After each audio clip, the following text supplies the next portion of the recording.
À plus, à plus, à plus, à plus.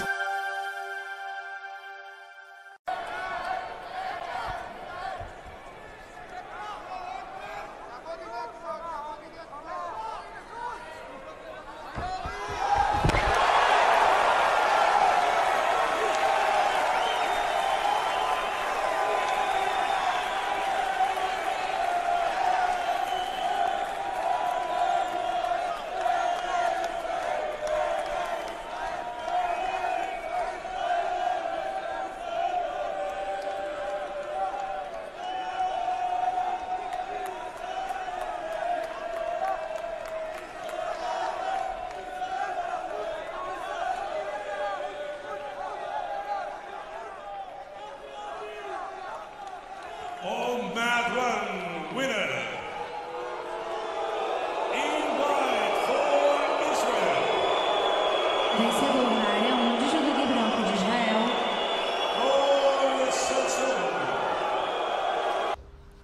Stéphane, il y a un vrai souci, ton invité il a complètement déchiré Mais mon le t-shirt préféré. Bah, désolé, hein, c'est comme ça.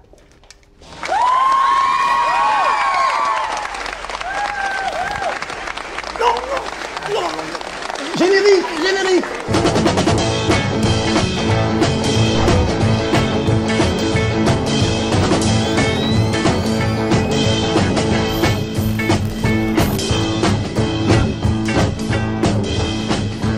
Vous êtes dans Bienvenue chez vous, et oui, moi je suis de retour sur la terre ferme ici, et tout en un seul morceau, hein, parce que je pense que Henri Sasson a un petit peu sous-estimé mes capacités physiques. Je rassure sa mère, tout va bien, il sera sur notre plateau en deuxième partie d'émission. D'abord, je voudrais accueillir nos chroniqueurs. Bonjour Delphine, bonne Bonjour Stéphane, tout va bien, merci beaucoup. Xavier Cassab. Bonjour. Bonjour, vétérinaire, docteur. Oui. Voilà, je suis ravi de vous avoir pour la première fois. Moi aussi, ravi d'être avec vous. Voilà, évidemment Youssef Marek, docteur Youssef Marek, ça va? Enchanté, Ouais, Stéphane Calvo. Ouais, Très grosse heureux d'être émission là aujourd'hui, hein, grosse émission. Ah, aujourd'hui, beaucoup d'invités, aujourd'hui, on a amené un vraiment chanteur, des Colby vedettes. Aflalo. Colby Aflalo, qui sera là tout à l'heure, en troisième partie. Super. Ça va, Audrey Nataf? Très bien, merci. Ouais. Bon, on commence par vous, Audrey Allez. Nataf? Allez. Alors, on doit travailler sur soi-même, ça, je pense qu'on l'a compris, après avoir suivi les 35e émissions de Bienvenue chez nous. Mais par contre, quelquefois, on travaille sur nous en groupe. Ouais. Et c'est pas trop compliqué, ça? Ça dépend pour qui. Non, c'est vrai qu'on parle souvent de suivi individuel quand il y a le docteur Lara ou en coaching, etc. Alors qu'il se passe des choses assez fortes dans les ateliers de groupe. Et en Israël, on en a une tonne. Tout ce qu'on appelle les sadnaot, en fait. Et il y en a plein, les primal, des méditations au groupe, etc. Et effectivement, en groupe, il y a beaucoup de choses qui peuvent se jouer. Il y a plus d'énergie, il y a un soutien. Et on vit une expérience en général comme ça ramassée dans le temps où il se passe beaucoup de choses et ça nous fait vraiment avancer. Et après, c'est une enquête quoi, qui continue, mais en soi et dans le regard de l'autre, on a beaucoup de perles. Et donc c'est vrai que c'est assez intéressant de se lancer dans les ateliers de groupe. Vous en avez fait, non? J'en ai fait, mais c'est difficile quand même de s'exposer Pourquoi en public comme ça. Pourquoi s'exposer? Bah, je sais pas, on doit Faut raconter un peu s'oublier. sa vie, son intimité, puis sur des gens qu'on ne connaît pas ou même qu'on connaît, c'est toujours difficile, je trouve, non? Bah, ça dépend pour qui. C'est qu'il y a peut-être parfois des petites problématiques d'image pour ça. Je suis désolée. Donc, est-ce que Non. c'est compliqué pour certains? Ça peut être compliqué pour certains. Ceci étant, en général, dans ces ateliers, c'est très bien fait. On cadre ça, on installe comme ça une vraie confiance. D'abord, en général, c'est des trucs qu'on partage pas à l'extérieur. Je sais pas, on est nombreux à faire ces choses-là. Après, on s'amuse pas à raconter. On vit une expérience tous ensemble. Ça fédère, ça donne un sentiment d'appartenance qui est très rassurant. Il y en a en français, il y en a en hébreu, il y en a en anglais. Et encore une fois, on a vraiment beaucoup de choix ici en Israël. Ils sont vraiment très friands de ces ateliers. Mais vous souffrez un peu quand même d'une image d'Épinal un petit peu sur les alcooliques anonymes, tous ces trucs-là. Ouais, mais c'est pas du tout ça. On dit, on est Ouais, en mais groupe, on dit vrai. bonjour, je m'appelle Bertrand. Ah oui, mais non, vous confondez des ateliers de sadnaot ou des ateliers pour travailler sur soi en groupe et des thérapies de groupe. Là, on n'est pas là-dedans. Ah, c'est bien de recadrer Ça les n'a rien choses. à voir. Là, Maigrir aussi, ça existe. Là, on est chacun son propre sujet. On est chacun en train d'être en enquête personnelle. On est vraiment directement son propre thérapeute, mais on se sert du groupe et surtout On est du porté. miroir. Mais oui, parce que l'autre, c'est un miroir fabuleux. Ah, on se motive l'un l'autre, vous voulez dire? C'est Oui, pas qu'une oui. question de motivation et de soutien, il y a ça, mais c'est aussi une question de miroir. à un moment donné, on peut se raconter ce qu'on veut sur qui on est. C'est quand même l'autre, dans l'altérité, qu'on teste un petit peu le concret. Si on se raconte qu'on est ci ou ça, mais qu'en fait, les autres nous renvoient un autre miroir, et ben à ce moment-là, on va pouvoir vraiment travailler sur soi dans la vérité concrète de la réalité des autres. Parce que c'est ça la réalité. Dangereux. Dangereux pour qui? Pourquoi? Si on n'est pas très content avec les gens avec qui on se trouve dans la même salle, et ben on se pose des... c'est ça les sadhana, c'est justement de dire si je suis agacée par celui-ci parce qu'il est comme ça, celle-ci elle me fait ressentir ça et que je suis en colère, et ben c'est l'occasion d'aller tourner le regard vers l'intérieur et se dire mais pourquoi est-ce que moi j'ai ça? Et en général, quand on vit ce genre de choses, il a nos défauts. Et oui, soit on ressemble, je progresse. soit c'est parce qu'on a ça en nous et qu'on n'a pas envie de le voir, et donc c'est l'occasion de se poser la question comment est-ce qu'on est avec ça, soit c'est justement parce qu'on aimerait avoir ça et qu'il y a... Bon, en tout cas, c'est un chemin qui fait accélérer cette observation de soi et c'est très très puissant et c'est super intéressant. Alors bon, je le dis quand même parce que moi, mon dernier stage que je ferai en français, c'est les 11 et 12 avril, ça va peut-être trop tard. Non, D'énéagramme? Ouais. Non, ça sera bon. L'énéagramme, c'est bientôt et ça c'est génial. Alors là, c'est la boussole. La boussole avec la carte, c'est fourni. Si vous vous perdez, après c'est possible, mais vous trouverez toujours le chemin vers vous. Et c'est un outil super pour étudier la structure de personnalité. Savoir où est-ce qu'on va aller enquêter et qu'est-ce qu'on va travailler sur soi pour sortir un peu de notre boîte, nos enfermements, tous nos fonctionnements automatiques. Vous l'avez fait, non? Moi je l'ai fait. Qui ne l'a pas fait ici? Moi je l'ai fait. Alors Delphine l'a fait. Moi j'ai trouvé ça extraordinaire parce qu'il y a tous les âges et du coup on s'enrichit énormément de la jeunesse, des personnes qui ne ressemblent pas et c'est vrai qu'il y a le miroir parfois, mais il y a aussi on apprend à être plus tolérant, à être plus doux vis-à-vis des autres. C'est vrai, vous avez raison. À vous, prochaine. Qu'est-ce qui vient, Youssef? Allez, il est temps. Il est pas chaud. Non, pas vraiment. Non, je n'ai pas besoin. Je me sens bien. Bon. Je me sens très bien. J'ai ma boussole. Très bien. Mais je comprends qu'on puisse avoir besoin d'apprendre à juger l'autre avec ce qu'on appelle, non mais justement, à ne pas juger, avec la Kafsrut. Ça veut dire quoi? Ça veut dire à ne pas juger en fait. Kafsrut en hébreu, ça veut dire, et ça c'est la Torah qui nous l'apprend, c'est toujours penser le bien pour la personne qui est en face. Parce que quelquefois on peut avoir, dans une vision, on peut penser quelque chose et se dire que la personne, elle va dégager une certaine chose, c'est-à-dire une certaine atmosphère, une certaine agressivité haute, mais on ne sait pas qu'est-ce qu'il y a derrière. Ouais. Donc déjà de faire son introspection, et c'est ça la force en fait de ces notes. C'est vrai que ça vient de faire une introspection déjà pour arriver à se comprendre. Mais il paraît que c'est pas incompatible du tout avec la Torah d'ailleurs. C'est même extrêmement lié, extrêmement compatible. Ouais. Mais de voir l'autre faire son introspection, c'est ça qui est bien dans le travail de groupe justement. Et on n'est pas tous au même, on n'a pas tous mis la conscience aux mêmes endroits, et du coup, en voyant que l'autre a pris conscience d'une certaine chose, on va se poser la question sur soi et on va beaucoup plus vite sur certains sujets. Merci, merci Audrey Nataf, très bien. On va passer à Delphine Bonnebonne. Alors, on ne va pas vous recevoir comme expert en nutrition aujourd'hui, parce que vous avez passé quand même une semaine un peu difficile. Oui, un peu difficile, c'est vrai. Quand un animal de compagnie fait un peu partie de la famille, le vôtre a eu une aventure exceptionnelle. Ouais. Il nous a fait c'est un Jack Russell, il s'appelait Momo. Exactement. Ouais. Racontez-nous un peu. Écoutez, il nous a fait d'abord un faux départ, c'est-à-dire que mon chien a 15 ans, il vient de Londres, c'est un petit Jack. Et c'est important que je dise ça, vous allez comprendre pourquoi. C'est que je l'avais attaché, comme on fait ses courses en 5 minutes, je l'avais attaché devant le supermarché. Et en sortant du supermarché, je ne trouve plus mon chien. Ah mais ce qu'il faut rajouter, c'est que là, il est déjà malade. Il est 15 ans, il est malade. Et le vétérinaire et vous êtes en train à chaque fois de vous demander est-ce qu'il est temps ou pas, parce que surtout avec les animaux, c'est une question qui se pose. On ne sait jamais quand c'est le bon moment. C'est même pas au vétérinaire à prendre la décision, c'est plus au maître qui vit avec son animal et qui sait comment il réagit tous les jours. C'est une alliance un peu thérapeutique entre le vétérinaire, ce qu'on ressent, les personnes. Mais bon, je ne trouve plus mon chien et à la place, je trouve un verre d'eau. Donc on vous a piqué votre chien, 15 voilà, ans, mais gentiment. Voilà. Je comprends en fait qu'on a essayé de lui donner de l'eau, peut-être qu'il n'était pas bien. Et là se pose la question, est-ce qu'on a pris mon chien parce qu'il était seul et qu'on a pensé que je l'avais abandonné, ou est-ce qu'on m'a volé mon chien? Et pendant 24 heures, nous n'avons pas de nouvelles du chien. Donc on ne sait pas du tout ce qui s'est passé. Enquête. Donc moi j'appelle mon vétérinaire, la police, c'est à Tel Aviv. Donc il faut savoir que à Tel Aviv, les chiens, il faut, si on les attache, les laisser attacher très peu. Parce que les personnes peuvent vous le prendre parce que vous l'avez laissé trop longtemps pour le protéger, mais ils peuvent aussi vous le voler.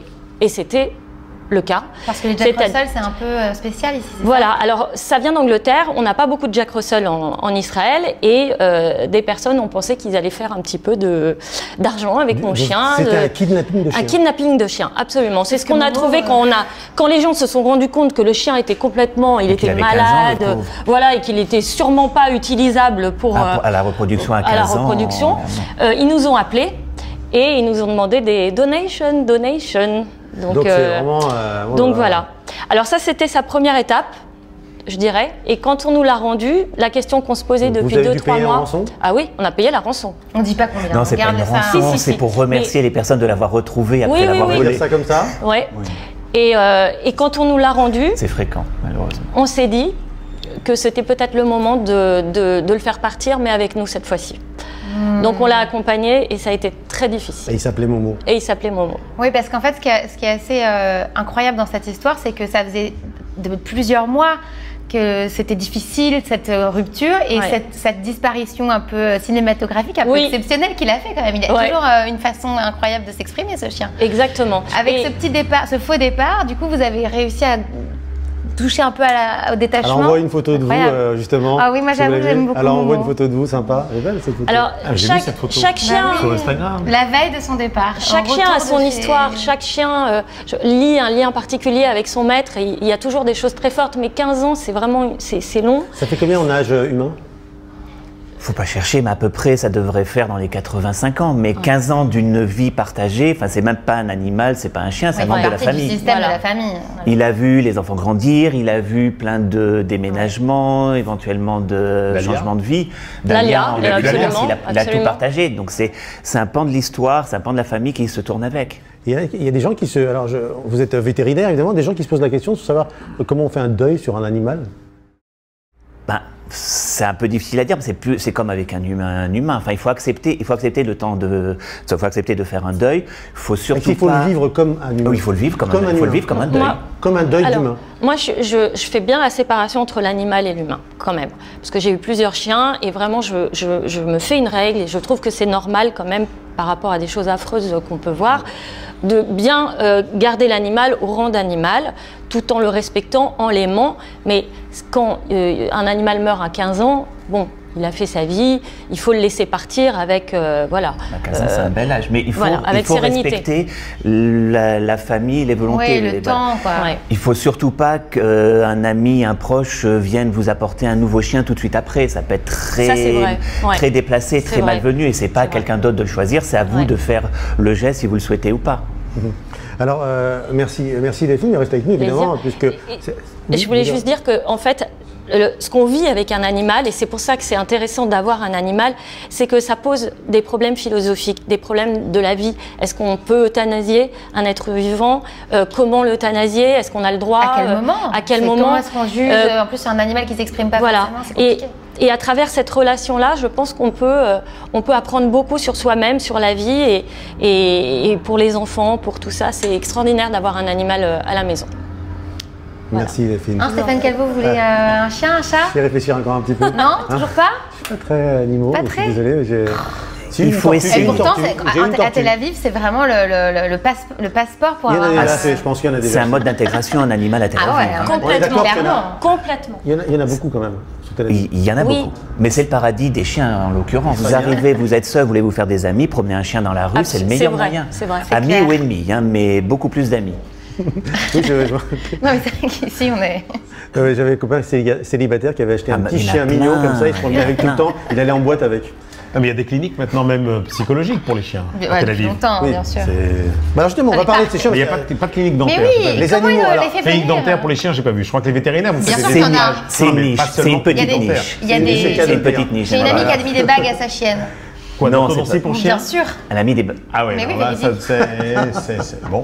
Non mais c'est drôle. Faut l'amener à ton chat, faut l'amener au sadna. Bon, alors attendez, donc on est d'accord.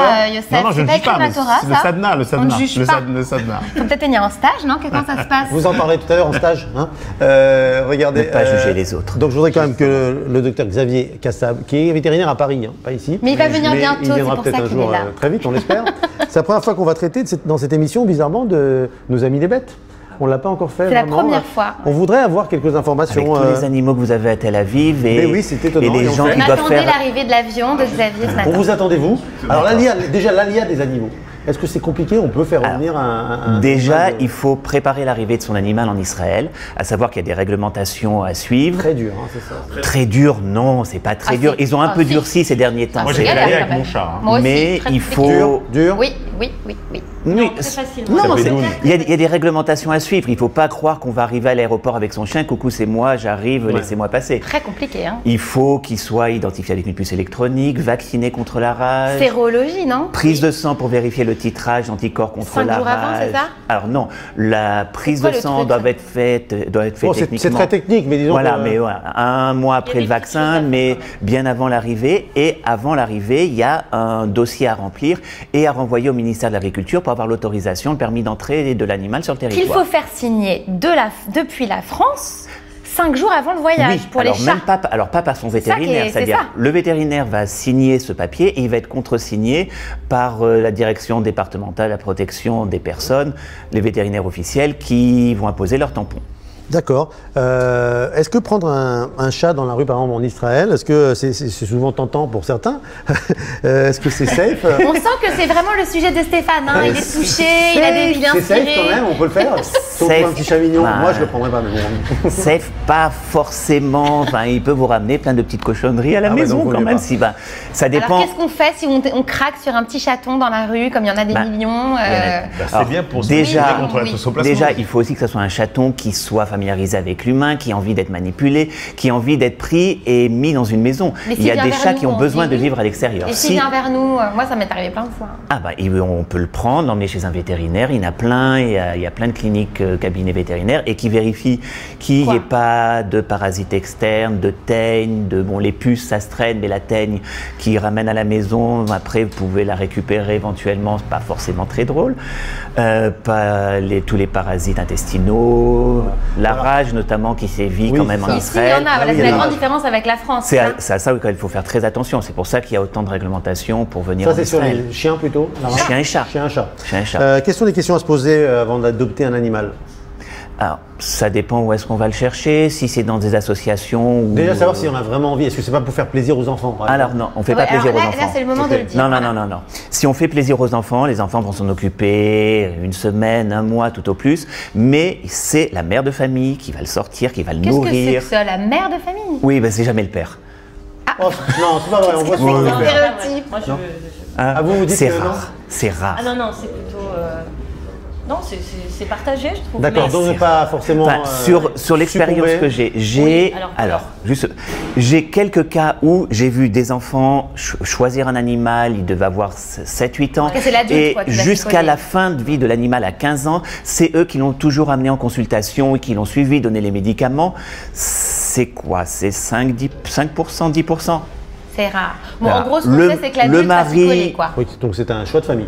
Oui. Obligatoire. Oui, et à bien réfléchir, parce qu'on s'engage sur 15-20 ans et c'est pas quelque chose qu'on va décider comme ça sur le coup et après abandonner et se dire que c'est pas fait pour nous. En Alors là, Israël, acheter- en Israël, il y a beaucoup de célibataires quand même, des hommes qu'on voit avec un chien. Oui, oui, C'est vrai. oui. Bah, il y a beaucoup de célibataires qui vivent quand même sur Tel Aviv et c'est un moyen de sociabiliser De se sentir moins seul, et de c'est s'en vrai. sentir moins seul. Et c'est un pansement un peu de la société israélienne. Souvent, on a l'impression que le chien protège son maître ou qui lui donne un bien-être vraiment important.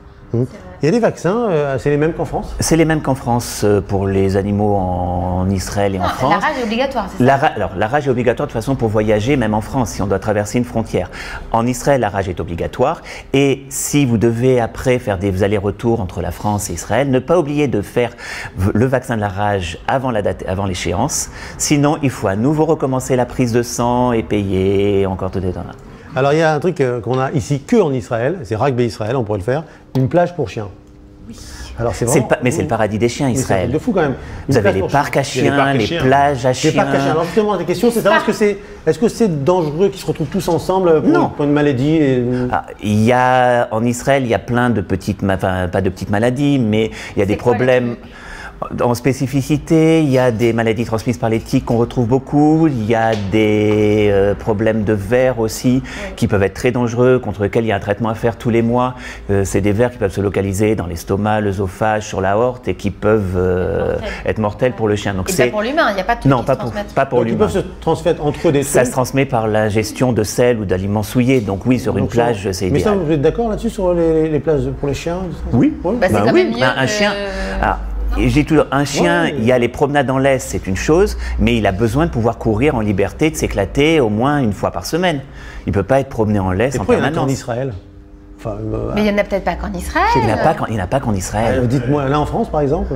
Beaucoup plus rare. Bah, il n'y a pas beaucoup de plages. Ce qui est quand même phénoménal, c'est Ah, qu'il y a à quand peu même. près une quarantaine d'années, il n'y avait quasiment pas de chiens en Israël. Mais C'était les animaux, totalement- c'est un il y a eu un moyen de switch. voir l'évolution d'une société. Voilà, il y a eu un switch. Il y a à peu près 40 ans, il y avait un chien ou deux, on se promenait, c'était tout. Maintenant, c'est devenu, surtout à Tel Aviv, il y en a partout. C'est un rapport avec la. Il y en a partout.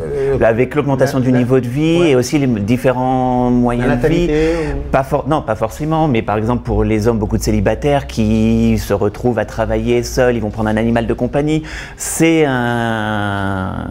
On retrouve ça à peu près dans pas mal de pays. Il faut même s'entendre avec en le Asie chat ou le aussi chien beaucoup. du type qu'on rencontre hein, aussi quand même. Non mais c'est important je veux dire Ah ouais, derrière. c'est Bah, comme avec les dalmatiens. enfants. C'est le premier. C'est ça, c'est les soins Les soins dalmatiens. dalmatiens. Est-ce qu'il y a du dating aussi pour les chiens? Sûrement. Mais bien sûr qu'il y en Bah, a. dans les parcs à chiens, dans les Ouais. parcs à Voilà, chiens, ils voilà. se rencontrent. Alors. Hein, on en fait des datings pour Momo, il a eu ses petites histoires d'amour aussi. Bah hein. oui. On en On appelle parlera ça dans toujours- une on autre appelle- émission. Ah oui, parce que là, Mais c'est Mais il y a même compagnon, des sites, quoi, le il y a même des compagnon. sites de mariage pour animaux pour leur Bien faire sûr. reporter. Voilà. Oui. Mais oui. Il y a de tout. États-Unis, ça. Non, Non, non, ici, non, non, non, non. partout. Non, non, Partout. en fait, oui, il y a des rencontres, il y a des clubs. Docteur Xavier Un Cassab, nouveau monde merci s'ouvre. beaucoup. Je vous en prie. Vraiment, c'était très intéressant. J'espère lors de votre prochain passage en Israël. Avec un chien? Venez avec un chien ou deux? Non, non, le vôtre. Avec le mien? Oui. Alors, ça sera encore un peu de temps quand même. Et encore moins un chat. Bon. Mais c'est. Oh, Non, je sais pas, c'est comme ça, peut-être ça me viendra. Docteur Youssef Marek. Enchanté. Enchanté. On va pas parler de dentisterie. Non, là. on parle pas de Non, dentisterie pas la peine parce que aujourd'hui. bon, vous voulez évoquer, c'est par contre on a Une une même nouvelle idée. chronique. Voilà, une idée. Ouais, non, on a la même idée en même temps, justement. temps, On a voilà. dit si on parlait un peu du miracle israélien. Israël, c'est vraiment La terre des bien, miracles. La terre des miracles. Et vous avez envie de parler, mais alors là, c'est pas un rapport Alors, forcément lié à ça. C'est un en hommage. même temps, c'est un hommage. mais en même temps un hommage. Alors, il faut garder toujours en tête qu'en fait, Israël, il se passe des choses formidables tous les jours. Et souvent, on ne les voit pas. Parce qu'en fait, on a l'impression que ce sont des hasards. Mikré, comme on dit en hébreu. Mais on sait très bien que le mikré, c'est quand on prend les otiotes, c'est mikara Hashem. Ça veut dire que ça vient toujours de Dieu. C'est-à-dire qu'à chaque fois, il y a un miracle derrière qui est caché. Et je voulais faire raconter une petite anecdote, parce qu'en fait, on est quelques jours après, on va se retrouver là bientôt sur Pessah, mais en fait, il s'est passé un événement exceptionnel en juin 1976, c'est la prise d'otage d'Entebbe. Voilà. Donc, on voulait rendre un hommage au capitaine, Michel Bakos, qui est décédé donc il y a à peu près 3 semaines et qui était vraiment un exemple du juste, vraiment un héros 100% héros qui n'a absolument pas voulu abandonner ses passagers comme le ferait un capitaine sur un navire. Et pourquoi je dirais que c'est un miracle, toutes ces choses-là, tout autour de cet homme, tout ce qui s'est passé sur Entebbe, parce qu'il faut comprendre que quand cet avion a été détourné avec 148, avec un peu plus de 200 passagers à l'intérieur, personne ne savait ce qui allait se passer en fait. Et l'avion lui-même a été détourné, ensuite les passagers, donc les terroristes palestiniens et allemands sont montés à bord de ce vol Airbus A300 d'Air France. Et il s'est posé à Athènes, et là sont montés les terroristes. Et ensuite, il a été détourné une première fois sur Benghazi, en Libye, où il y a eu un refueling, où ils ont fait un plein. Et ensuite, l'avion a été détourné une dernière fois, là, en fait, en Ouganda, comme tout le monde le sait. Et les terroristes, là-bas, ont été accueillis vraiment avec joie par Idi Amin Dada, le dictateur de l'Ouganda. Il faut savoir que déjà, il y a eu un premier miracle, c'est que cet avion a pu se poser alors qu'il lui restait à peine 20 minutes de carburant dans le. Donc, c'est-à-dire qu'il a pris déjà un premier risque pour pouvoir arriver à poser l'avion. Ensuite, quand les terroristes ont voulu séparer, comme le faisaient malheureusement exactement pendant la Shoah, tous les gens qui avaient un nom à connaissance allemande, ils ont séparé. Et à ce moment-là, les terroristes ont proposé au capitaine Michel Bakos de partir avec son équipe en même temps que tous les Français, tous ceux qui n'avaient pas un nom juif, de sortir, d'être libérés. Et lui, il a dit non, il est resté, il a accepté de rester, il a voulu rester jusqu'à la fin, et il a demandé à son équipage de rester avec lui. Et il a tellement pris ça comme quelque chose, il s'est battu vraiment pour ses passagers, et pour le peuple juif presque à ce niveau-là, on pourrait dire. Parce que ensuite, à la libération, il y a eu un des passagers qui a été blessé et jusqu'à la fin de sa vie, il a demandé des nouvelles et il a demandé à être au courant et à tenir au courant et qu'on s'occupe toujours de ce passager qui avait été blessé. Même, tous. Ils sont restés très très proches et il faut savoir que quand il est rentré, bon, il a reçu la Légion d'honneur, ainsi de suite, toutes ces choses-là, mais il faut savoir que c'est quelqu'un qui a pris à peine 15 jours de vacances à l'époque. Et à la suite de ça, il a demandé son premier vol à être affecté sur un Paris-Tel Aviv. Voilà, c'est bon, vraiment. Et ils l'ont accueilli, je sais, alors, parce que Audrey, effectivement, pour A+, a fait l'interview d'une des passagères. Un témoignage de l'infirmière qui est diffusé sur A+, qu'on va rediffuser, évidemment. Elle raconte toute l'histoire très bien en détail. Et elle raconte notamment son attachement, parce qu'ils se sont revus, ils ont témoigné ensemble, ils ont récupéré des... Voilà, et notamment avec ce... Alors il faut voir qu'en fait, que toute cette opération qui a changé de nom en cours de route, puisque le frère de Bibi Netanyahou, Jonathan Netanyahou, est décédé, c'est le seul qui est décédé de toute l'équipe, il y avait plus d'une centaine de commandos. De l'autre côté, il y avait 7 terroristes et il y avait une centaine d'Ougandais, de l'armée ougandaise, qui étaient du côté des terroristes.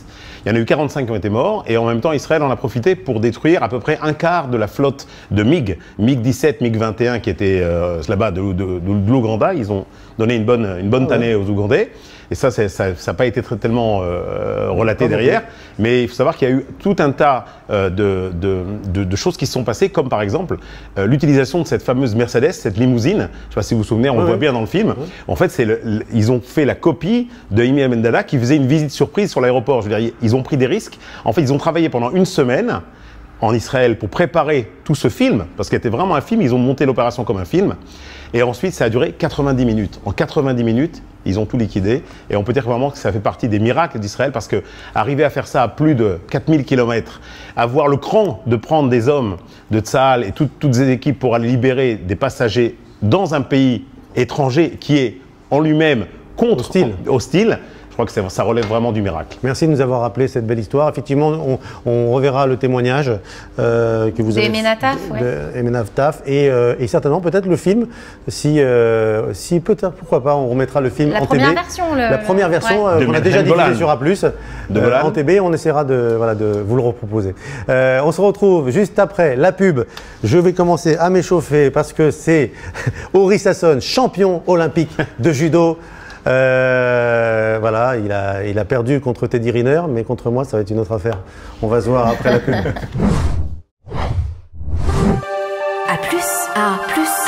A+, publicité. Anatel, bonjour. Bonjour, c'est encore moi. Oui, Nicole, comment allez-vous? Vous avez réussi à changer les piles de la télécommande? Oui, la télécommande marche, ça va. Mais il y a un autre problème, c'est le chauffage que je n'arrive pas à faire fonctionner. Parce que tout est en hébreu. D'accord, ok. Alors vous allez prendre la télécommande du Masgan. Anatel, éternellement à votre écoute. Et tant mieux si ça vous fait chaud au cœur. Anatel, téléphonie fixe, mobile, télévision, internet et solutions professionnelles. Le garage Eldorauto est spécialisé dans l'achat, la vente et la reprise de tout véhicule.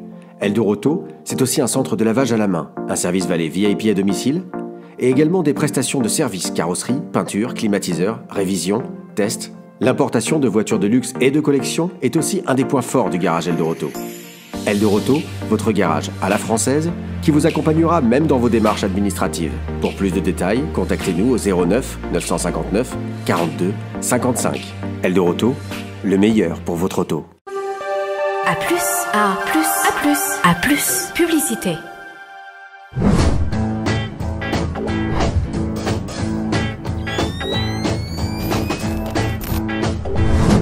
De retour dans Bienvenue chez vous avec nos chroniqueurs. Bonjour Leslie Simoni. Bonjour. Bonjour Yohann Halimi. Bonjour Stéphane. Sophie Baudin, ça va? Ça va bien. Gisèle Abazone. Bonjour. Je suis ravi de vous avoir dans cette émission pour la première fois. Mais ça me fait plaisir aussi. Vous allez nous donner un petit coup de main ce soir? Bon, allez. Hein? Allez, d'accord. On connaît vos talents d'interprète. Oui, bon, hein? Enfin, on Et va nous aider parce que, regardez qui on a à côté de nous. Ori Sasson, le champion de judo médaillé olympique, il est avec nous. Alors, il s'est mis sur les genoux là. Hein. Là, vous croyez qu'il est assis, en fait, il est sur les genoux. Et donc, je m'excuse. Vraiment, je suis désolé. Je vous serre la main, évidemment. Évidemment que c'était une blague tout à l'heure. Non, je vous en veux pas. Voilà, il est avec nous parce qu'on est fiers de ce qu'il a fait. On est fiers de lui et tout Israël est fier de lui. Et c'est vraiment un honneur pour nous de le recevoir dans cette émission. Bienvenue chez vous. Toda Rabba. Encore un applaudissement. Merci à tous. Gisèle va vous interpréter, comme on dit. D'ailleurs, on parlera avec vous tout à l'heure d'interprétation. Mais Gisèle, vous pouvez déjà lui dire ce qu'on a appris. הם סתם אמרו שהם נורא שמחים שבאת והם מאוד גאים בך וזה כבוד גדול ומקודם זה היה רק בצחוק באמת תודה רבה שבאת עד לכאן. אז קודם כל אני באמת שמח להיות כאן גם בגלל שאני יודע שיש קהל צרפתי גדול בארץ שאוהב אותי ועוקב אחריי. Alors d'abord et avant tout, je suis très heureux moi aussi d'être ici. Je sais qu'il y a un grand public français ici qui m'aime bien et qui me suit. וגם בגלל שאני מאוד מאוד אוהב את צרפת, ואני מאוד אוהב להתחרות שם, במיוחד בגרנד סלאם פריז שקורה כל שנה, יש שם אווירה מאוד מאוד מיוחדת של ג'ודו. זה ברסי? ברסי? ברסי, ואני באמת שמח להיות פה איתכם. Alors et puis c'est aussi parce que j'aime beaucoup la France et j'aime bien toutes les compétitions qu'il y a en France, en particulier le Grand Slam Paris à Bercy. C'est une ambiance toujours extrêmement particulière et donc ça me fait très plaisir d'être avec vous. Alors comment ça fait, Ori, de voir le drapeau d'Israël flotter lorsque vous avez gagné une médaille olympique et vous voyez le drapeau, vous entendez l'hymne? Qu'est-ce que ça vous fait? Qu'est-ce que vous ressentez à ce moment-là? אז מה זה עושה לך בעצם כאשר אתה ככה בתחרות ואתה רואה את הדגלים של ישראל ואתה שומע את התקווה, מה אתה מרגיש? קודם כל לייצג את מדינת ישראל זה כבר זכות מאוד מאוד גדולה ולזכות במדליה אולימפית מול כל העולם זה כבר ניצחון לא אישי, זה ניצחון לאומי. אז אני חושב שעצם העניין הזה שאני מייצג את המדינה ומצליח לעשות את זה בכבוד זה דבר שהוא לא מובן מאליו, ואני מאוד מאוד שמח על הזכות הזאת ורוצה להמשיך לעשות את זה בכבוד. Alors représenter Israël, c'est quand même un privilège extraordinaire et c'est vrai que c'est quelque chose qu'on voit devant le monde entier. C'est quand même extraordinaire, c'est plus quand on remporte une médaille olympique et que le monde entier vous voit, ça n'est plus du tout un succès personnel, c'est quelque chose de national. Et c'est quelque chose de représenter Israël, c'est pas quelque chose qui va de soi, c'est quelque chose qui est un privilège exceptionnel. Et alors, quand on est dans un pays arabe par exemple, ça vous fait quoi là du coup? כשאתה נמצא במדינת ערב למשל, מה זה עושה לך? זה באמת מצב מורכב, להתחרות במדינה מוסלמית, לצורך העניין אבו דאבי, לדוגמה ששם הורידו לנו את הדגלים ונתנו לנו להתחרות בעצם ללא זהות. אני חייב בתור ספורטאי לדעת להתנתק מהפוליטיקה, שזה מה שכל כך יפה בספורט, אתה צריך להיות מרוכז רק בדבר אחד וזה ניצחון. לפעמים אני לוקח את המקום הזה גם למוטיבציה. כלומר, כשמורידים לי את הדגל, אז אני עם מוטיבציה יותר גבוהה לזכות ולהשמיע את ההמנון בכל העולם. Alors, en fait, c'est évidemment beaucoup plus complexe quand on doit faire des compétitions dans des pays musulmans, dans des pays arabes. L'exemple évidemment d'Abu Dhabi. Abu Dhabi où pendant la compétition, eh bien, on était sans identité. On nous a pris le drapeau, on nous a pris notre identité. On devait simplement faire cette compétition sans avoir le droit de défendre notre identité. Alors bon, d'un côté, il faut faire preuve d'esprit sportif et c'est ça qui est quand même formidable. Le sport, c'est pas la politique. On est là pour gagner, on est là pour se battre, pour remporter la victoire. Et moi, je crois que justement, c'est encore plus important parce que ça m'a donné encore plus de motivation de ne pas pouvoir avoir mon drapeau. Eh bien, j'ai voulu remporter la compétition pour que et mon drapeau et mon hymne soient vus dans le monde entier grâce à ma victoire. Oh, alors, vous savez quoi, moi je me sens tout petit là avec ce truc. Je demande au réalisateur, je peux enlever ma chaise? Voilà, on va se faire sans chaise parce que je peux. Ah, voilà. Là, je suis mieux quand même. Elle n'arrêtait pas de descendre cette chaise, c'est insupportable. Alors, Netanyahou a déclaré de vous, il a montré le vrai visage d'Israël. Chaque petite fille, chaque petit garçon n'a pas seulement vu un champion, mais un homme bon. Vous devez être fiers. נתניהו אמר לך שבעצם אתה הראת את הפנים האמיתיות של ישראל ושבעצם כל ילד וכל ילדה לא ראה פה אלוף אלא את הישראליות ואת האנושות שלך. אתה האלוף. זו מחמאה מאוד מאוד גדולה לשמוע את זה מראש הממשלה. ואני חושב שמה שכל כך יפה בג'ודו זה שהוא משלב ערכים של כבוד ויושרה אל תוך ענף מאוד מאוד ספורטיבי, ופשוט ללחוץ את היד זה דבר שהוא נורא בסיסי, וזה הרגיש לי טבעי לגשת ליריב המצרי וללחוץ לו את היד. לצערי הוא סירב לבקשה הזאת, זאת אומרת לפנייה, וזה באיזשהו מקום באמת הראה שכביכול ישראל היא באמת מדינה ששוחרת שלום ורוצה שלום, וזה, אני שמח על הזכות הזאת. Alors c'est effectivement un compliment magnifique que m'a fait là le Premier ministre, et c'est ça qui est beau dans le judo. Le judo, c'est vraiment basé sur les valeurs du respect, de l'honnêteté, de la droiture. Alors pour moi c'était évident, ça allait de soi que j'allais serrer la main de mon adversaire. Je l'ai fait sans y réfléchir plus avant, et quand mon adversaire égyptien a refusé de me serrer cette main tendue, je l'ai beaucoup regretté, mais c'était en même temps la preuve que nous en Israël, on aspire à la paix. Tout ce qu'on veut, c'est tendre la main. Et qu'est-ce que vous avez ressenti quand il a fait ça? Qu'est-ce que vous avez ressenti? מה אתה חשת כשהוא עשה את זה? אז בתור ילד, תמיד חינכו אותי, כשאתה ניגש לקרב, הדבר הראשון שאתה עושה זה כד קידה, ומיד אחרי זה לוחץ את היד. אז כשהוא החליט לא ללחוץ לי את היד, הרגשתי שיש פה פגיעה בעולם הערכים הספורטיבי שגדלתי עליו, וציפיתי שבגלל שזה אירוע שמקבל פרסום בכל העולם, דווקא שם הוא ינהג בצורה אחרת, אבל לא הייתה לי שליטה במה שהוא בחר, וכל מה שהייתי צריך לעשות זה להיות בפוקוס לקראת הקרב הבא. כן, עשית זה ופלוס זה, והוא לא רצה. נכון, ניסיתי פעמיים, לא הצליח.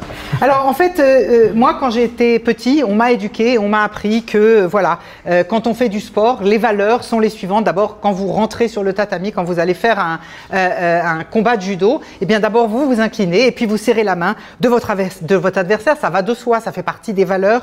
C'est comme ça qu'on m'a élevé. Alors effectivement, comme c'était en plus un événement devant le monde entier, moi j'étais persuadée que bon, il ferait ce qu'il faut dans les règles de l'art. Et quand je suis venue vers lui et qu'il a refusé de me serrer la main, j'étais vraiment très étonnée. Mais bon, moi je ne contrôle pas ce que fait mon adversaire. Alors tout ce qu'il fallait que je fasse, moi, c'était me concentrer sur le combat que j'allais devoir encore mener à la suite. Et donc voilà, j'ai été plus avant. Teddy Riner, il est sympa quand même, parce que bon, vous n'avez pas pu, il vous a barré la route à la médaille d'or quand même. ובכל זאת נחמד, ובכל זאת דידר, הוא בעצם עצר אותך בדרך לזהב, ובכל זאת נחמד. הוא נחמד עד שעושים איתו קרב, טדי רינר. הוא באמת, טדי הוא ספורטאי גדול מאוד. אגדה לא רק בצרפת, בכל העולם, ולהילחם איתו בשבילי זה אתגר עצום, גם בגלל היכולות הפיזיות שלו, וגם כמובן היכולות המנטליות שלו. הוא דווקא ניגש אליי אחרי התחרות ואמר לי שמה שקרה עם המצרי זה דבר פסול. נורא הערכתי את זה שהוא בא ודיבר איתי על זה. אני חושב שהוא איש מקסים. הוא אמר גם, il a dit aussi, il va falloir compter sur lui dans l'avenir. הוא גם אמר שיצטרכו לקחת אותך בחשבון בעתיד. Et donc pour traduire la réponse qui a été donnée, c'est que en effet c'est vraiment une personne extraordinaire, Teddy. Pas seulement, c'est une légende, pas seulement en France, mais dans le monde entier. C'est un vrai défi de s'affronter à lui, pas seulement du point de vue physique, mais aussi du point de vue mental. Mais d'un autre côté, après qu'on se soit battu, eh bien il est venu voir et il m'a dit que ce qu'avait fait l'Égyptien, ben c'était vraiment pas correct. Et ça, j'ai trouvé vraiment que c'était très bien de sa part, et c'était, voilà, il avait compris, et ça m'a vraiment fait plaisir. Alors vous êtes, on voit bâti, vous faites combien? 1m93, 120 kg, vous êtes bâti pour le judo, mais vous faites d'autres sports? אז אנחנו רואים ככה, 1.93, 120 קילו, אתה בנוי לתפארת, אתה עושה ספורט אחר חוץ מג'ודו? בפעם האחרונה שעשיתי ספורט אחר, נפצעתי בברך לשנה שלמה. La dernière fois que je me suis essayé à un autre sport, j'ai été blessé au genou pendant toute une année, alors... ואני מאוד אוהב ענפי ספורט אחרים, כדורעף חופים וכדורסל וכל מיני ענפים שהם לא רק ג'ודו. אני אוהב לאתגר את עצמי בכל מיני סגנונות, אבל כרגע אני מתרכז רק בג'ודו כדי לא להיפצע ולשמור על עצמי לקראת המשחקים האולימפיים. Alors, j'adore des tas d'autres sports, j'adore le volley de plage, j'adore le basket, j'adore faire des tas d'autres sports, mais là, pour l'instant, le judo, je m'y réserve pour essayer de ne pas être blessé, pour me préparer pour les Jeux Olympiques. Eh ben oui, Jeux Olympiques de Tokyo. Ça va, vous êtes prêts pour Tokyo? אתה מוכן לטוקיו? זהו, זה מה שבא. 2020. 2020. מוכן ומזומן. Je suis prêt et plus prêt que jamais. Il vient de gagner une médaille d'argent. Ah oui, on peut le dire. Une médaille d'argent.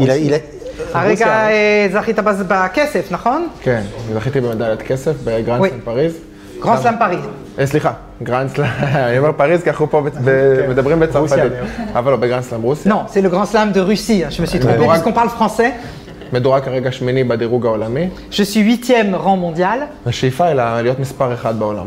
Et en fait, j'aspire à être le numéro 1 mondial. mondial. Oh là là là là. Bon, on vraiment de tout cœur, on est sûr que on va vraiment vous soutenir et vous savez que vous connaissez un peu les Français d'Israël, vous les connaissez? Pour leur passer un petit bonjour. אתה מכיר קצת את הצרפתים בישראל? אתה רוצה להגיד להם משהו? כן, אולי זאת הזדמנות טובה להגיד להם להסתכל על המצלמה. כן. אז אני רוצה להגיד לכם תודה, קודם כל שעשיתם את העלייה כאן לארץ, וזה מרגש לראות שיש כמות כזאת, במיוחד בנתניה, איפה שאני גר. גם אני. גם אתה, נכון, שם פגשנו? פגשנו. On a pris un petit café ensemble à Daniel. ותודה רבה שאתם עוקבים אחריי, אחרי הג'ודו הישראלי, ואני מאחל לכם בריאות ורק טוב. Eh bien, en tout cas, c'est l'occasion effectivement de vous dire merci. Merci d'avoir fait votre alia. Je trouve ça très émouvant. Moi, personnellement, ça me touche beaucoup, en particulier à Natania, la ville où j'habite, où j'ai rencontré d'ailleurs Stéphane, où on a bu un petit pot ensemble. Alors vraiment, merci de tout cœur. Je vous souhaite tout le succès, toute la réussite et merci. Merci, Yori Safen. Là, je serre la main 2 fois. Merci beaucoup. Rentrez bien et à très très bientôt. Au revoir. מה זה אומר? שתחזור בשלום. זה חשוב, זה חשוב. On se retrouve au café à Natania. יאללה, סגור. תדבר איתי. ביי לכולם, להתראות. ביי, תודה. ביי, להתראות. Ori. Sympa. Impressionnant. Impressionnant quand même. Ah ouais, balèze. Hein? Même un peu beau gosse quand même. Un peu beau. Belle carrure, on va dire. Qu'est-ce que vous dites, Leslie, vous? Pas mal. Pas mal, hein? Pas mal. Ouais, impressionnant. Ouais, pas plus que nous, quoi. Je préfère pas me prononcer. Gisèle, merci beaucoup, Gisèle Abazon. Là aussi, je vais applaudir parce que... Ah oui. Non, la traduction était parfaitement... Belle carrure. Impressionnant. Chevelure incroyable. Ouais. On reconnaît de loin hein, tous ceux qui vont effectivement dans les spectacles ou plutôt les congrès, les conférences ici en Israël connaissent Gisèle Abazon évidemment, vous l'avez vu, ou à l'ambassade par exemple. Merci encore beaucoup pour avoir fait. Alors on ne dit pas cette traduction, alors je dis exprès, mais on ne dit pas traduction, on dit interprétation. Absolument. C'est le mot juste oui, de votre métier. Oui. Métier d'interprète. C'est un métier passionnant. Évidemment, et pour nous à l'extérieur, ce qui nous intéresse, c'est le monde du secret, parce que vous savez des choses, parce que évidemment, elle interprète les grands de ce monde, les politiques, Poutine, qui veut... Poutine, non, peut-être pas Poutine, mais je veux dire... Moins quand même. Si Trump vient, par exemple, c'est vous? Non, on va dire Macron.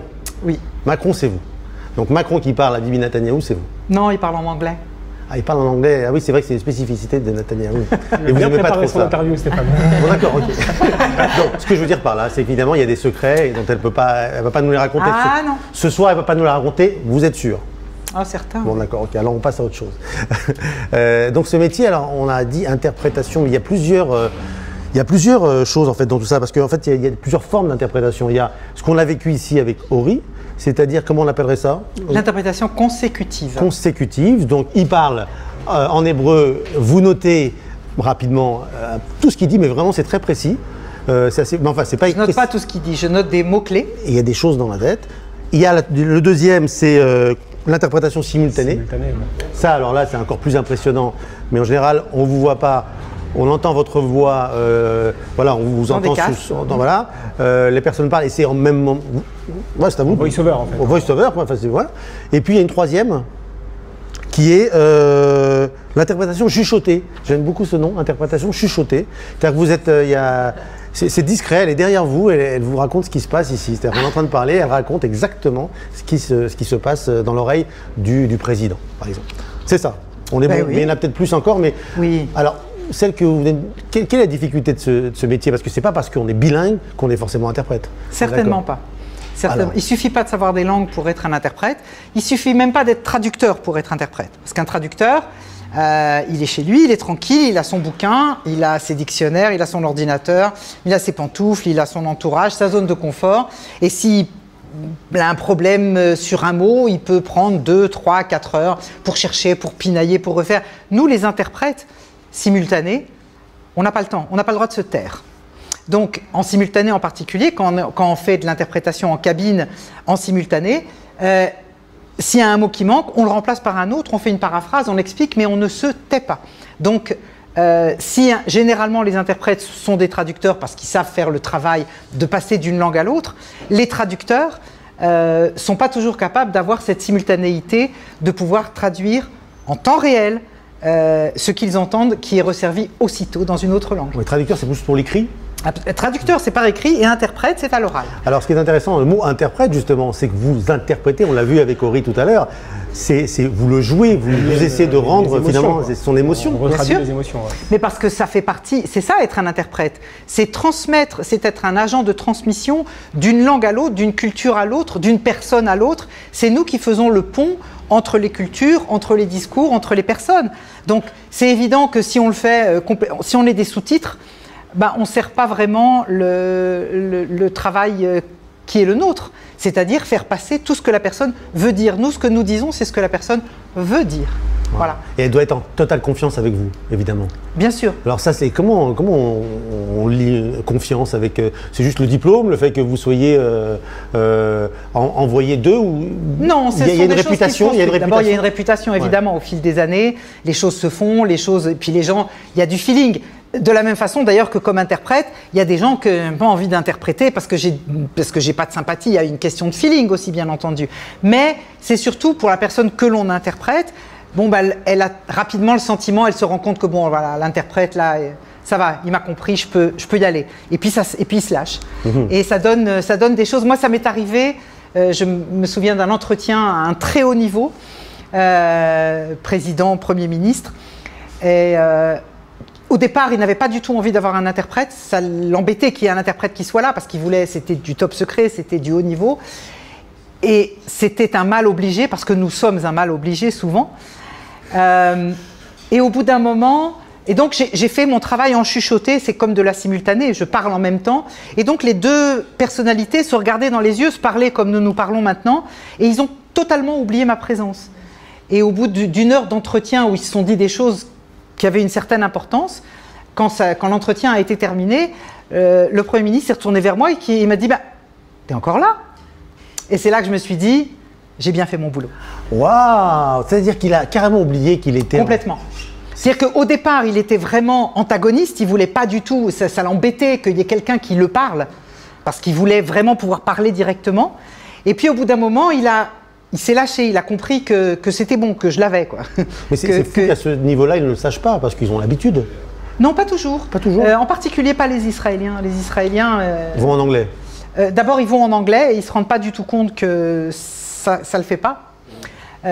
C'était Hans-Dietrich Genscher qui disait « Quand on parle sa langue maternelle, on dit ce qu'on veut. Quand on parle une autre langue, on dit ce qu'on peut. » Et donc, à certains niveaux de communication... On le ressent bien. Voilà. Il vaut mieux parler sa langue maternelle et être servi par un interprète professionnel qui vous permettra de dire ce que vous voulez. On peut vous embaucher au jour le jour là pour aller faire ses courses. C'est pour les courses, c'est très utile. Les courses, c'est bien, non? Oui, bien sûr. On est sûr d'avoir ce qu'il faut. Il y a des gens plus difficiles à interpréter que d'autres. Il y a des défauts. Quelqu'un qui parle trop rapidement ou non. Il y a des gens qui sont plus difficiles d'interpréter que d'autres parce qu'il y a des gens qui articulent mal. Il y a des gens. D'abord. C'est très curieux en fait, c'est-à-dire que ce qui se conçoit bien s'énonce clairement, donc une personne qui est embrouillée dans sa tête, qui ne sait pas bien ce qu'elle va dire, qui part dans tous les sens, c'est beaucoup plus difficile à interpréter parce qu'on ne sait pas très bien où est-ce qu'elle va et qu'est-ce qu'elle veut dire. Par contre, il m'est arrivé très souvent d'interpréter des gens, ça m'est arrivé plus en cabine, où la personne est en train de faire son topo, et puis elle bute sur un mot, et moi je termine sa phrase avant elle, parce que je sais... J'ai compris où il va. Alors, voilà. Évidemment, je ne vais pas te donner de nom, on ne peut pas donner de nom, mais je me souviens d'un jour où je vous ai vu interpréter un sportif, on va dire, de haut niveau français, et il n'était pas effectivement tout à fait clair, et je me dis, mais comment elle va traduire ça? Mais le mec, je n'ai pas compris en français, quoi. Et vous y arrivez quand même. Ça dépend, des fois. Petite idée de qui ça peut être. Nous tairons les noms. Ça se joue avec les pieds, en tout cas. Oui. En Allemagne. C'est quand même impressionnant. Vous êtes impressionné quelquefois par ça vous impressionne quelquefois des personnalités que vous interprétez? Toujours. Et vous êtes un peu... J'ai toujours le trac, je suis absolument pas blasé. Je pense que si on devient blasé, c'est plus la peine, faut plus le faire. Parce que je pense qu'il y a quelque chose de... Enfin, j'ai du respect pour les personnes que j'interprète. Je pense qu'aujourd'hui, à ce stade d'ailleurs, il est possible que je refuse des personnes où c'est trop. Non, je ne suis pas blasé, je suis toujours un trac, une tension, oui bien sûr. Et c'est fatigant j'imagine comme exercice parce que épuisant. C'est épuisant, on le sent, la tension, vous êtes 2 heures sur scène en train de... Mais c'est comme un sportif, on a vu Ory Sasson tout à l'heure, champion olympique, vous êtes un peu des champions olympiques de la mémoire. Il faut des tas de capacités pour être interprète. Il faut savoir poser sa voix, il faut savoir parler, il faut avoir une culture générale en béton parce que, bon voilà, là c'était une consécutive pour un judoka, mais je me retrouve dans une conférence médicale, dans une réunion diplomatique de haut niveau, dans une conférence philosophique, dans des rencontres scientifiques, et donc, d'une part, il faut pouvoir se préparer, il faut bosser, c'est du travail en permanence. Le vocabulaire adéquat. Parce qu'il faut préparer le vocabulaire. On ne peut pas interpréter ce que l'on ne comprend pas. Donc, si vous ne le comprenez pas, vous ne pouvez pas le traduire, et donc on est obligé de se préparer.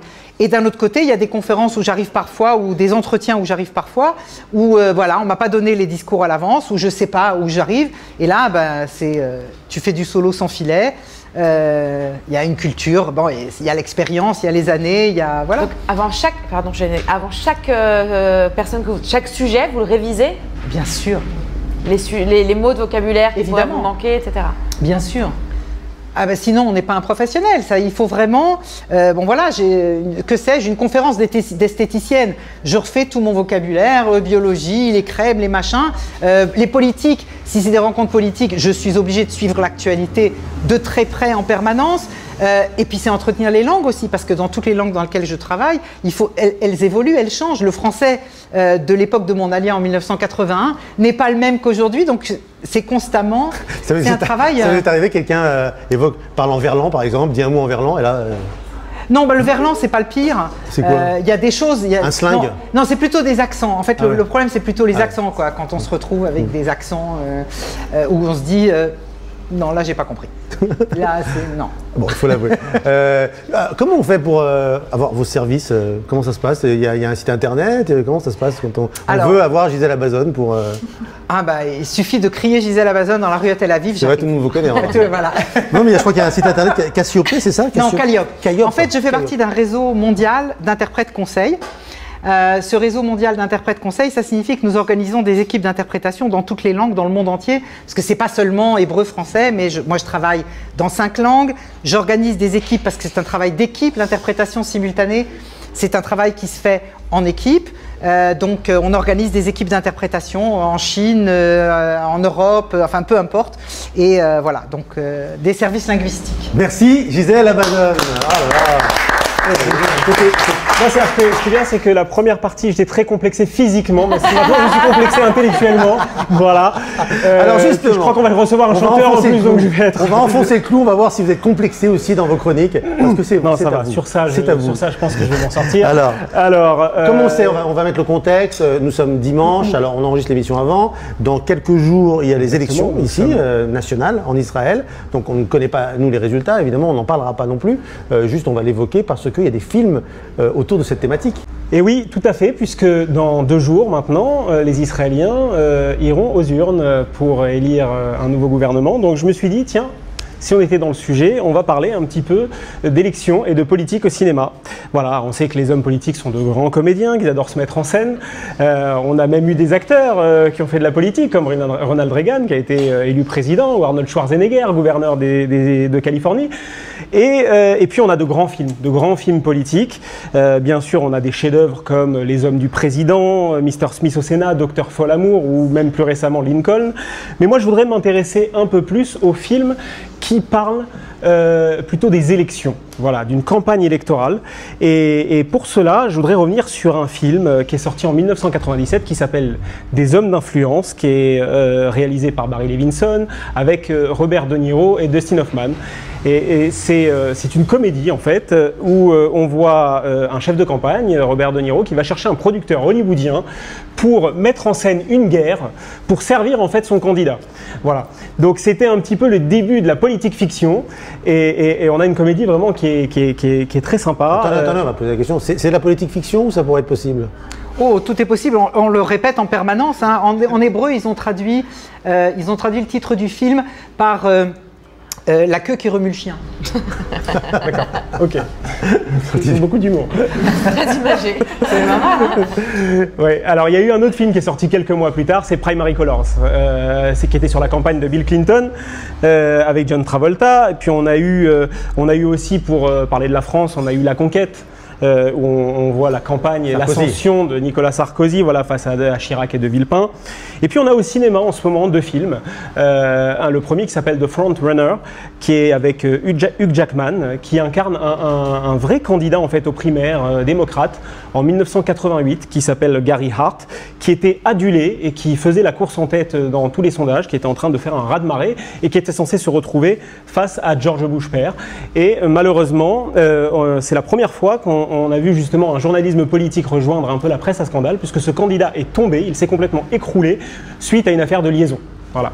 Il avait une liaison et ça lui a complètement barré la route des présidentielles. Voilà. Donc c'est un film qui est un peu bavard, qui manque un peu de dynamisme et qui est plaisant et instructif en tout cas sur cet aspect. Et puis on a un autre film en ce moment qui s'appelle Vice et qui est un film qui parle de Dick Cheney, le vice-président de George Bush Jr. cette fois-ci, incarné par Christian Bale, qui est méconnaissable. Il a pris plus de 20 kilos, il a failli avoir l'Oscar. Et donc c'est un film qui a beaucoup de pêche, qui est très drôle, qui est féroce. Ça fait penser un peu à House of Cards, je ne sais pas si vous vous souvenez. Ouais. C'est entre cruauté burlesque et un peu tragique en même temps. Et donc c'est un film qui est édifiant, puisqu'on voit ce Dick Cheney qui rentre au gouvernement, enfin qui devient chef de cabinet sous Nixon, et qui va au fur et à mesure gravir les échelons jusqu'à être le vice-président de Bush Jr. Et peut-être même, on pourrait peut-être appelé coprésident, parce qu'il a complètement réinventé la fonction au point de prendre des décisions à la place de Bush, au point d'influencer considérablement la politique internationale, puisque c'est lui qui est derrière la guerre en Irak, que l'on sait aujourd'hui qui a été un petit peu, on va dire, bidouillé. Voilà, d'ailleurs même Israël n'était pas pour cette guerre. Donc ce personnage a complètement redessiné la géopolitique mondiale, et c'est très bien montré dans le film. Alors, il y a effectivement un côté très partial, comme c'est de plus en plus le cas au cinéma, c'est-à-dire que c'est un film qui est totalement à charge. Il va manquer peut-être un petit peu de nuance. Donc ça fait que l'on voit un film qui est très bien, qui n'est pas tout à fait faux, mais qui n'est pas tout à fait vrai non plus. Voilà. Et puis, je voudrais juste revenir sur un dernier film, et là ça va être très court. Je voudrais vous parler dans la campagne israélienne, on a beaucoup entendu parler de la Cour suprême, du Bagatz. Et il y a un film actuellement dans les salles, qui est un film qui parle de la Cour suprême américaine, qui s'appelle Une femme d'exception. Je l'ai vu hier. Eh ben voilà, super. Adoré. Super. En hébreu, c'est Amina Hazak, le sexe fort. Et donc, ça parle d'une femme qui s'appelle Ruth Bader Ginsburg, qui est une femme juive de Brooklyn, et qui est un petit bout de femme, avocate, qui dans les années 50, 60, 70, n'arrivait pas à travailler, parce que c'était une époque qui ne laissait pas tellement la place aux femmes dans la société du travail. Et elle a mené un combat féministe au point de devenir une icône du combat féministe. Et elle a porté une première affaire devant la Cour suprême, une affaire donc, qui a fait s'écrouler tout un tas de lois qui étaient sexistes. Donc cette femme est rentrée à la Cour suprême en 1993 et elle y est encore aujourd'hui, elle a 86 ans. Voilà, c'est une vraie icône, c'est un peu la Simone Veil à l'américaine. Donc le film n'est pas fantastique, c'est un bon film, un peu classique, un peu... On se laisse prendre. Hein. Voilà, c'est très plaisant, on se laisse prendre, mais c'est un peu classique. Mais en tout cas, on en apprend beaucoup et j'ai trouvé ce film intéressant. Donc allez le voir, il est en salle en ce moment. Merci Yohann Halimi. Un petit mot peut-être, vous voulez rajouter ? Ah oui, sur les élections. Oui. Comme pour les élections municipales, je rappelle aux téléspectateurs que pour voter, c'est comme pour les municipales. Si vous n'avez pas reçu votre petite carte, avec votre Théoudat Zéhout, c'est suffisant pour aller voter. Donc allez voter. Bien, il faut aller voter. Merci. Sophie Baudin. Oui. Alors, on sait que vous êtes aussi professeur de yoga, n'est-ce pas? Il paraît. C'est très bien. Oui. J'ai même essayé. Dire. On voit les effets. Ah, ça s'est très bien passé. Et alors, vous voulez nous parler de l'acro-yoga? Ouais, parce que l'acro-yoga... Et de Piccolino? Et de Piccolino, rien à voir. Ça n'a pas avec Pinocchio? Rien à voir, non, vous allez voir. Alors racontez-nous. Je vais vous parler d'acro-yoga parce que l'acro-yoga, c'est une discipline où les Israéliens excellent, ils sont super doués en acro-yoga. L'acro-yoga, en gros, c'est un mélange de yoga et d'acrobatie. Alors vous allez le voir sur les images. Vous avez une personne qui est au sol, qu'on appelle la base, et une personne qui est dessus et qui vole en contact avec la base, qu'on appelle le flyer. Et ensemble, ils font des enchaînements de positions, c'est super esthétique et parfois très impressionnant. Vous faites vous-même, vous? J'en fais aussi. Sur Insta, on vous voit de temps en temps. C'est vrai. Je vois que vous êtes bien renseigné. Je suis abonné à votre compte. Je suis abonné à votre compte. Et donc, il y a une énorme communauté d'acro-yogis ici. Ça commence en Europe aussi à arriver. Mais en Israël, elle est très très forte, cette communauté. Vous les avez peut-être déjà vus. Parfois, ils sont employés à l'aéroport pour faire justement des spectacles quand il y a beaucoup de monde. À Pessar, je pense vous allez les voir si jamais vous sortez un peu du pays. Ils sont dans les parcs. Je ne sais pas si vous les avez déjà vus. À Rothschild ou ouais, exactement. Est-ce qu'il faut être sportif pour être ça? Parce que le yoga, c'est pas la peine d'être un grand sportif. Pas forcément. C'est ça que j'aime bien dans l'acro-yoga, c'est que c'est accessible à tout le monde. Alors il y a des trucs très acrobatiques certes, mais il y a aussi des trucs qui sont assez simples et qui sont très vite impressionnants en fait. On se surprend vite, c'est en fait assez accessible. Il y a des positions à 2, 3, 4 qui ont l'air de l'extérieur incroyables et en fait c'est juste de l'alignement et c'est pas si compliqué que ça vraiment. Et en fait ce qui est génial, en tout cas moi ce qui me plaît, comme je pense qu'on le sent dans l'acro-yoga, c'est qu'on travaille énormément de choses. On travaille bien sûr le corps, on est en train de gainer le corps. Mais on travaille l'équilibre, on travaille la confiance en soi, parce que quand on est là-haut, parfois ça peut faire un peu peur. La confiance en l'autre surtout, c'est ça que j'allais dire, c'est que en fait, on travaille sur l'écoute de notre corps, mais aussi sur l'écoute et la communication qu'on a avec l'autre. Parce que cet enchaînement de positions, il marche seulement si, à ce moment-là précis, vous êtes concentré sur ce que le corps de l'autre est en train de vous dire, ce que vous êtes en train de dire à l'autre. C'est une espèce de méditation en mouvement pour moi, j'adore ça. D'accord, donc pas besoin d'être sportif, mais on ne peut pas le faire avec sa grand-mère. Eh bien, détrompez-vous. Je pense qu'on peut essayer parce que vous savez quoi, en acro-yoga, il y a une partie donc acrobatique, mais il y a aussi une partie thérapeutique où là, c'est la base donc, qui est sur le sol, qui fait tout le travail. Vous, le flyer, vous êtes juste complètement relâché et vous recevez un massage de la part de la base. Donc vous avez un massage dans les airs, vous fermez les yeux, vous avez l'impression de vous envoler. C'est juste retomber en enfance. Donc si, moi personnellement, je fais des massages thérapeutiques en acro-yoga à mes parents et à ma grand-mère. Donc je dis, il y a moyen de s'organiser là-dessus. Et vous dites, les Israéliens sont très doués à ce... Ils sont super doués ici. Il y a même carrément une convention d'acro-yoga qui a lieu au mois de mai du 16 au 19 mai. À Mitzperamon dans le désert, donc cadre idyllique. Et il y a des gens qui viennent du monde entier en Israël parce que le niveau est vraiment très élevé. Pendant cette convention, il y a... C'est fou, des interprètes. Ouais. Voilà. Discutons après cette émission. Mais c'est fou quand même, ces Israéliens, quand ils font un truc, ils sont champions du monde. Mais c'est assez incroyable. Après, cette convention, elle est accessible, il y a un haut niveau, mais elle est accessible aussi aux débutants. Si jamais ça vous tente d'essayer, il y a moyen. Ouais, et les enfants? Et il y a aussi de l'acro-yoga pour les enfants, effectivement. La convention dont je viens de parler, elle, c'est que pour les adultes, mais il y a une convention spéciale famille, donc pas que enfants. Famille au mois de juin, c'est du 4 au 7 juin. J'ai du 7 au 10, non? Et là, j'ai dit quoi? 7 au 10 juin. Du 7 au 10 juin, excusez-moi. 7 au 10 juin, voilà, 4 jours d'activité. Ouais, en fait, vous êtes... Pour le coup, c'est simplement si vous aimez vous amuser avec vos enfants dans la nature, c'est fait pour vous. C'est 4 jours juste de yoga, acro-yoga, danse, spectacle. L'idée, c'est juste de se reconnecter à sa famille et à la nature. C'est vraiment, vraiment Ça coûte combien? Ça coûte un petit prix, ça coûte environ 500 shekels pour les 3 jours. D'accord. Et si jamais vous avez envie de vous y mettre, mais que vous n'avez pas envie de plonger directement dans la convention, en fait, il y a des cours absolument partout en Israël. Si vous êtes à Netanya, il y a le club d'escalade Monkey Climbing Gym qui donne des cours d'accro pour débutants. Si vous êtes à Jérusalem, il y a le studio Ayo. À Haïfa, il y a Meital qui donne. À Tel Aviv, il y a... À Tel Aviv, c'est vous, non? Vous donnez les cours. Il y a moi, c'est vrai. Je donne les cours jeudi après-midi. Mais il n'y a pas que moi, il y a tous mes copains acro-yogis israéliens qui les donnent aussi. Écoutez, moi, je propose qu'on s'y mette tous et puis à la fin de l'année, on monte un petit spectacle d'accro. On fait ça? Ah bah oui. Je peux venir aussi. Allez, alors. mais bien sûr. Ah oui, moi je viens aussi. Bon, du coup, vous n'avez pas de petite adresse sympa pour cette semaine là? Mais j'ai toujours une petite adresse sympa. en passant. Alors j'en ai une qui est à Jérusalem qui s'appelle Piccolino. Oui. C'est un restaurant kasher halavi. Vous confirmez donc. Ouais, c'est délicieux et j'aime beaucoup parce que c'est très familial. C'est la maman, la grand-mère, la nièce qui travaillent ensemble, donc on le sent dans le service, c'est super chaleureux. Et il y a une partie de ce restaurant Piccolino qui est sur le Kikar Musica. Voilà, donc en fait, ça, vous avez de la musique live en permanence. Et moi, je vous propose d'y aller plutôt le vendredi matin parce que en plus de cette petite ambiance musicale, du petit soleil en terrasse qui vous réchauffe la joue, vous avez aussi un super buffet délicieux et illimité parce qu'on est en Israël, qui coûte seulement 80 shekels et ça vaut vraiment le coup par rapport à la qualité des plats. Et il est kasher. Il est kasher. C'est très sympa, il y a des concerts vraiment sympas au Kikar Musica, des grands artistes qui se produisent, des artistes plus confidentiels, il y a une vraie ambiance, c'est un vrai endroit à connaître à Jérusalem. Qu'on doit d'ailleurs. Et puis le vendredi, il y a même le vendredi où vous allez croiser sûrement des tables de soldats parce que ce restaurant il offre le repas aux soldats qui n'ont pas leur famille en Israël le vendredi.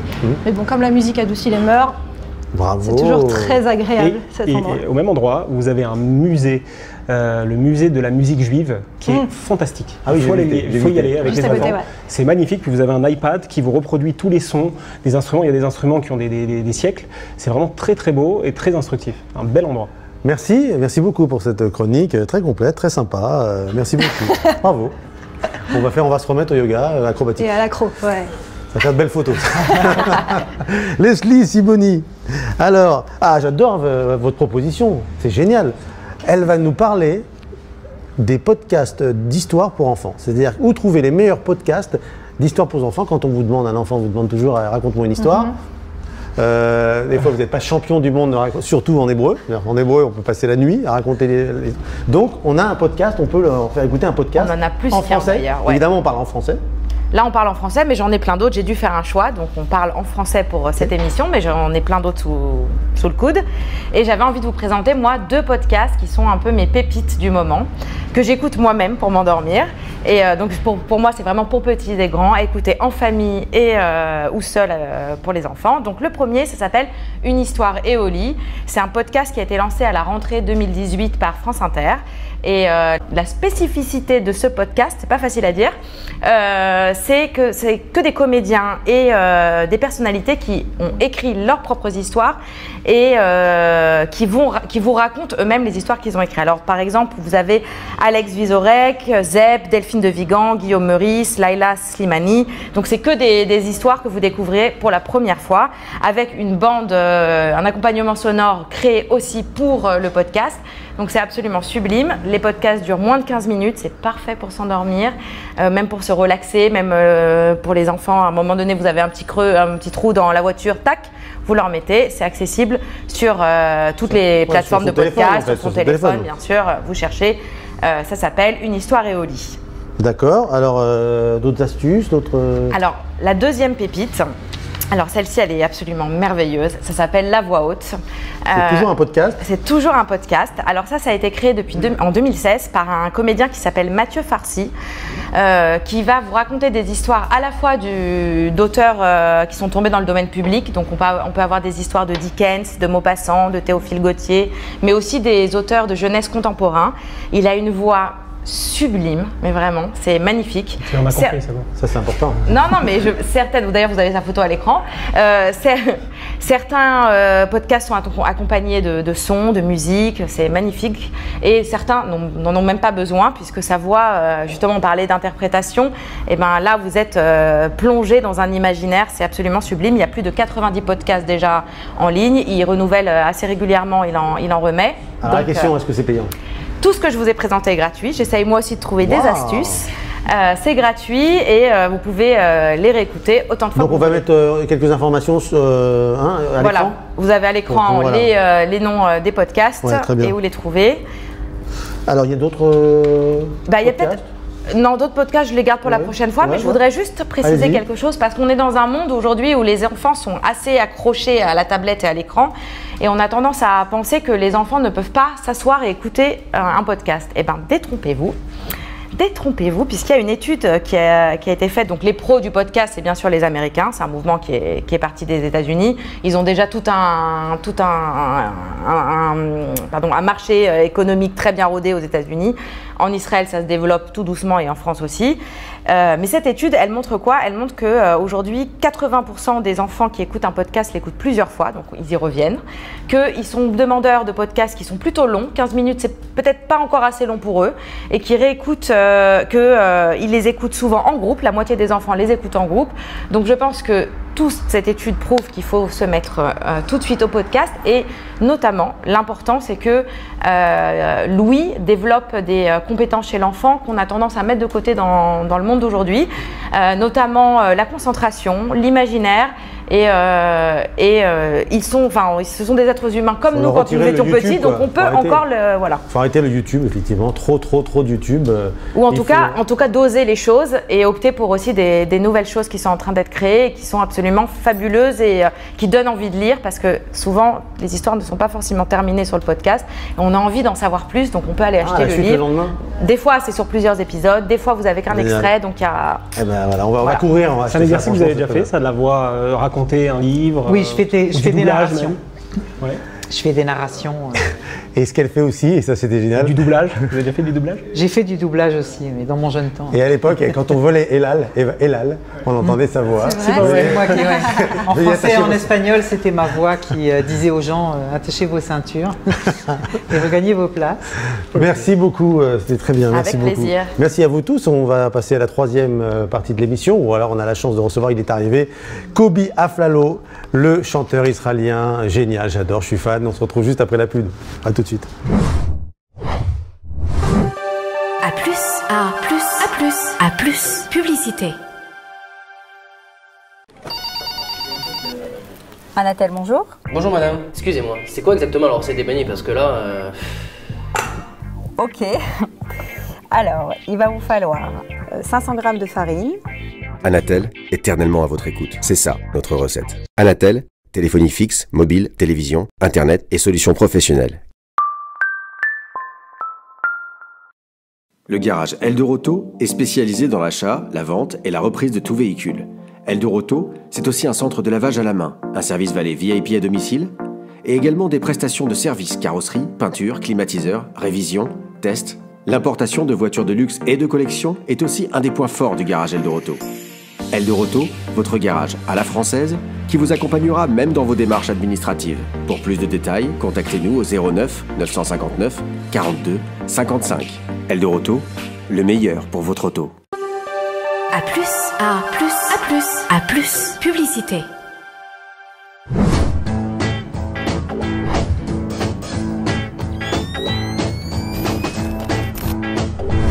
De retour dans Bienvenue chez vous, troisième partie, avec un invité d'honneur, Kobi Aflalo. Chanteur israélien que j'adore, qu'on aime tous ici, n'est-ce pas, Youssef Marek? Effectivement, une grande vedette israélienne qui nous fait l'honneur d'être avec nous, donc bienvenue chez vous. Ouais, merci. Alors, יש לנו מתורגמנית? תודה רבה. גם לך שלום. שלום, מה אני שלומך? אתרגם לך מה שאתה לא תבין, ואני גם אתרגם אותך. מצוין. תודה. אז בינתיים הם אמרו שהם שמחים שבאת. לא, זה אמרתי שזה כאילו, זה בדיוק הרגעים שאתה מצטער שברחת משיעורי צרפתית בבית ספר. Voilà, ça c'est juste les moments où on commence à regretter fondamentalement d'avoir fait l'école missionnaire pendant les cours de français. Manichar, qu'est-ce qui vous reste en français? הייתי הולך לשחק כדורגל. Non, il allait jouer au foot, לא, מה נשאר לך מהצרפתית? מהצרפתית? מה אתה זוכר להגיד בצרפתית? Bonjour, comment ça va? Comment ça va? Bonsoir. Ouais. Bon appétit. Bon appétit. Ah, yes, c'est pas possible. Vous pouvez vous promener dans Paris tranquille, quoi. אני יכול להסתובב. אתה מבין? קצת. טיפה. apparemment, il כל comprend un הזמן peu le אומרים לי français. שיש חנות מאוד מפורסמת של משקפיים. נכון? Quand je vais en France, on me dit tout le temps qu'il y a un lunetier très connu. Aflelou, c'est fou. כן, כל מי שחוזר מצרפת שואל אותי אם זה משפחה. אפללו. אתה אפללו. כן. וזה מגיע מאפללו. אני לא יודע, כנראה. Alors, si vous ne connaissez pas évidemment Kobe, moi, nous on le connaît un petit peu depuis au moins 2007 que nous on vous a découvert en tout cas les Français. Alors j'espère que d'autres Français vont vous découvrir, des Français d'Israël qui vont vous découvrir ce soir.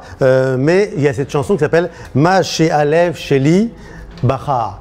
Ça c'était une chanson de 2007, n'est-ce pas? אז אם כן, אנחנו גילינו אותך ב-2007, ואני מתאר, אנחנו הצרפתים, ובטח עוד צרפתים ילכו לגלות אותך, אבל בעצם השיר הזה, זה מה שהלב שלי בחר, זה השיר שבאמת היה תגלית, נכון? לא מדויק, היה לפני כן גם עוד שיר שקוראים לו בא מן השתיקה, לפני כן היה עוד שיר שקוראים לו שיר געגועים, ואז ים הרחמים, ואז מה שהלב שלי בחר, וגם מכתב לאחי, ומאז מתגלגלים השירים. אבל אני לא הייתי בצרפת הרבה זמן. מה שכן הייתי בצרפת, פעם אחרונה, באמת, מאז לא הייתי בצרפת וחבל. היה פעם אחת מכבייה במרסיי, ב-94. בשנת 1994 היה מכבייה במרסיי, והתארחנו שם אצל המשפחות היהודיות, שאירחו אותנו כל כך יפה, היו אנשים, ואז הבנו את כל היהודים הצרפתים, שהם אנשים חמים וטובים, ואני לא יודע למה לא חזרתי משם. הם רואים, אתה יודע שהם רואים אותנו, גם בצרפת, sur le site internet évidemment anatel.plus, vous pouvez nous regarder aussi en direct. Je ne sais plus dans quelle langue je dois traduire maintenant, parce que vous parlez au milieu.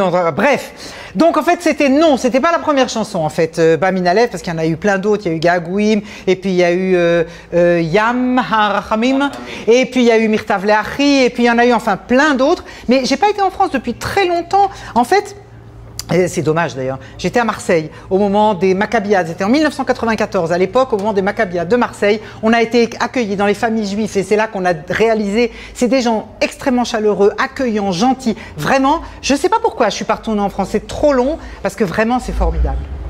היא טובה, לא? כן, היא טובה. אני הבנתי כל מילה.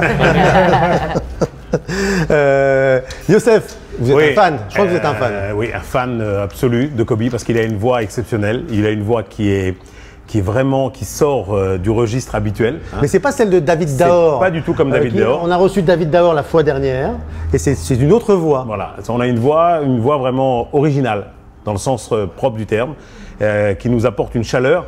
Et d'ailleurs, il l'a très bien compris puisque le choix de ses chansons se porte toujours dans des chansons d'amour ou des chansons qui rapprochent et qui réchauffent le cœur. אם כן, הוא פשוט מת עליך, אוהב אותך נורא בגלל הקול המיוחד.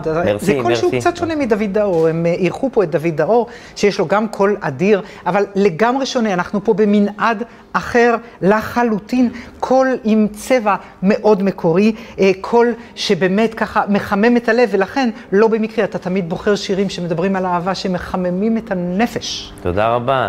כן, האמת היא, גם דוד דאור וגם, יצא לי, הוא חבר מאוד טוב שלי, דוד דאור. הוא חבר מאוד טוב שלי, יצא לי להופיע איתו לא מעט. ואני יודע שהוא מופיע הרבה מאוד בעולם, כאילו, זאת אומרת, יש לו הרבה יותר ותק ממני, אבל הוא סיפר לי לא פעם על הופעות שהיו לו בצרפת, וכמה הקהל הצרפתי מאוד מאוד חם. ואני מקווה שגם אני אצליח להגיע בקרוב. בקרוב, on te souhaite vraiment de venir en France. Je vous remercie infiniment de m'avoir dit ceci. C'est vrai que j'adore David Daor, c'est un très bon ami à moi. On a déjà été sur scène ensemble, évidemment. Il a une carrière qui est bien plus longue que la mienne. Et il m'a souvent raconté d'ailleurs qu'il était en France, qu'il a chanté en France, que le public français est absolument magnifique, chaleureux. J'espère que j'aurai moi aussi l'occasion de rencontrer ce public français. מה שמקסים זה עד לפני משהו כמו 6-7 שנים היינו מתכנסים כמה אומנים ביחד ולומדים תורה פעם בשבוע בסטודיו של דוד דאור. בדיוק. היינו יושבים וזה, ובין האומנים האלה היה בחור מאוד מאוד חמוד שהיה חבר מאוד מאוד טוב שלנו, אנחנו עוד בקשר, אבל חבר מאוד מאוד טוב שלנו שכל הזמן חלם לפרוץ וקוראים לו אמיר חדד. חבר שלנו, אמיר חדד. Alors ce qui est formidable c'est dans toute cette histoire, c'est que il y a 6-7 ans, on se rencontrait, on était quelques artistes comme ça, à se retrouver une fois par semaine pour étudier la Torah ensemble, pour étudier ensemble comme ça quelques pages. C'était comme ça, c'était autour de David Daor d'ailleurs que les choses se passaient. Et à l'époque, j'ai connu un très très bon ami, un ami qui a été un ami de longue date et qui avait un rêve. Ce rêve d'ailleurs s'est réalisé. Vous le connaissez tous, c'est Amir Haddad. מירי מסיקה? c'est une bonne copine à vous aussi. גם היא חברה טובה, מירי מסיקה, נכון? אנחנו ככה חברים טובים. Absolument, on est tous très copains.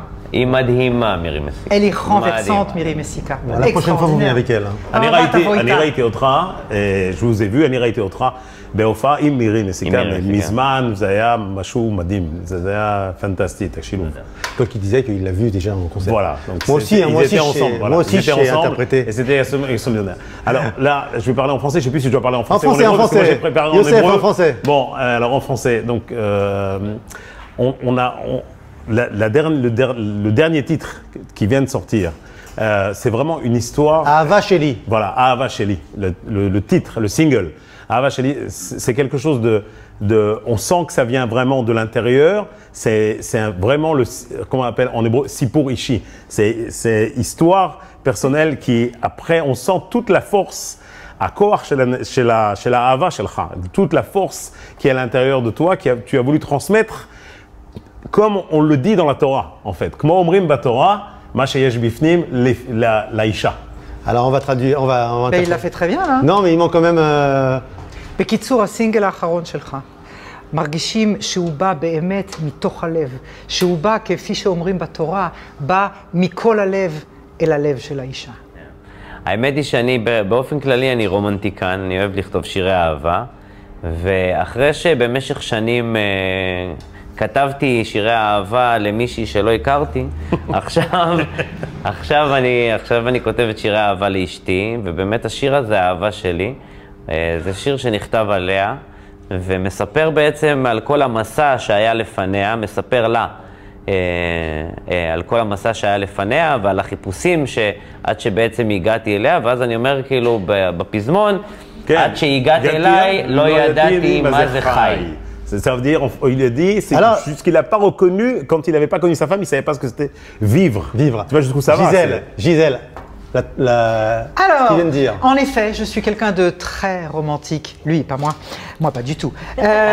Effectivement, il aime toujours écrire des chansons d'amour, des chansons qui parlent d'amour. Mais jusqu'à présent, toutes ces chansons étaient des chansons écrites sur l'amour dans l'absolu, pour les inconnus, pour des gens en théorie dans l'amour. Et puis là, cette chanson-là, Ahava Sheli, c'est une histoire que j'ai écrite pour mon épouse. Et là, c'est pour du vrai. Je lui raconte dans cette chanson le long chemin que j'ai fait jusqu'à ce que je la rencontre. Je lui raconte ma recherche.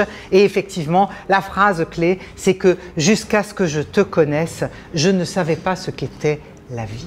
Bravo, voilà, super, bah ça s'applaudit ça. Il a fait le meilleur. Moi, il faut savoir que Kobe... Youssef, je voudrais qu'on lance quand même ce clip. Ah ben le clip, voilà. On peut voir le clip, on irait ta clip. אז תגיד, קליפ. קובי אפללו, הקליפ החדש, האהבה שלי. אישה שלי קורא לך, את הלב שלי שומר לך, כי עד שהגעת אליי לא ידעתי מה זה חיים. אישה שלי קורא לך, וכואב לי כשכואב לך, כי עד שהגעת אליי לא ידעתי מה זה חיים. Superbe. Merci. Il faut quand même préciser que Kobe est encore un jeune marié. אתה נשוי טרי. 3 שנים. 3.5 שנים. זה עדיין. ויש לי ילדה בת 2.5.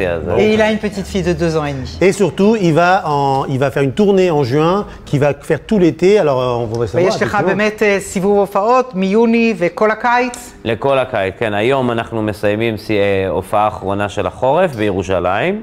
Aujourd'hui, nous terminons la tournée d'hiver à Jérusalem, aujourd'hui même. ואז יש לנו עכשיו, החודש הבא זה חודש שאנחנו עובדים קשה, כי יש גם את יום העצמאות, אז אנחנו מסתובבים בכל הארץ, ואז מיוני, מה-27 ליוני, באמפי שוני בבנימינה, אנחנו פותחים את הקיץ, בהופעה מאוד מאוד מיוחדת, שבה אני מארח את מוזיקאי מאוד מאוד מוכשר, שכותב הרבה שירים יפהפיים, קוראים לו אילי בוטנר, הוא כתב את השיר, מי שמכיר מכתב לאחי. מכתב, וזה הרגע הנה בשער. נה נה נה נה נה נה נה נה נה נה נה נה נה Je sais pas, j'ai plus les paroles, c'est super. Bravo, j'adore. Donc, tournée Natania aussi. Nous préparons actuellement la tournée pour cet été, enfin si tu veux bien. Oui, je veux bien. Donc voilà, donc on termine la tournée d'hiver maintenant, on prépare la tournée pour le mois de juin. Pendant ce temps-là, on va pas avoir le temps beaucoup de se reposer parce qu'il y a quand même Yom Ha'atzmaut, les fêtes de l'indépendance d'Israël, donc on va passer notre temps sur les scènes. Et le 27 juin, dans l'amphi Chouni à Binyamina, nous allons reprendre donc cette tournée d'été avec un musicien absolument formidable, Eli Botner, qui a écrit cette chanson que vous venez de fredonner avec tant de talent, Lettre à mon frère. Vous pouvez essayer de la fredonner. Voilà, vous la connaissez et aussi. Alors Et alors, voilà. Et je voudrais quand même demander, Youssef, évidemment, on s'est parlé un peu avant, si vous pouvez nous faire le plaisir de chanter un live ici pour Bienvenue chez vous pour nos téléspectateurs. יש גיטריסט, מוזיקאי מאוד מוכשר, קוראים לו טל שנהב. Tal Shenab. Alors, je suis prêt à chanter en effet en direct. Restez là, J'ai Tal. un guitariste extrêmement doué et qui était là avec moi pour m'accompagner, Tal Shenhav. Donc on va l'écouter maintenant. Vous voulez y aller? Natril? On y va? Yalla. Allez, super, merci beaucoup.